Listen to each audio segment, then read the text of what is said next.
ताज्या बातम्यांसाठी महान करेला सबस्क्राइब करा आणि बेल आयकॉनला क्लिक करा। भाजप हिरवा करायचा आहे, आमदार चिखलीकर यांच्या टीकेवरून अशोक चव्हाण यांचे उत्तर।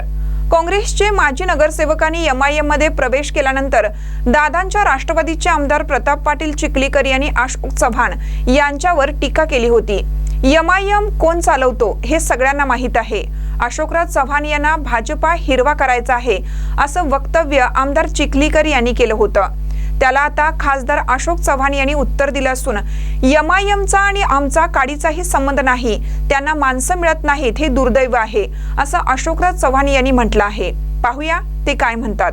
उमेदवारी मिळव म्हणून शक्ती प्रदर्शनी करण्यात आलेली आहे। हा पेच कसा सोडवणार आहे तुम्ही? बरेच काही पेच नाहीये। हे सगळे मला व्यक्तिगत चाहणारा वर्ग मोठा आहे, पक्षाला मानणारा वर्ग मोठा आहे। सर्वांच्या भावना समजून घेणे माझं काम आहे। कुठलाही निर्णय घेण्याच्या अगोदर जनभावना समजण्याचा माझा प्रयत्न आहे, त्याचा हा प्रयत्न माझा आहे। युतीसाठी आमचे सहकारी जाऊन भेटले आहेत, शिवसेनेच्या लोकांना चर्चा काही झालेली आहे, त्यांच्या उत्तराची प्रतीक्षा आहे।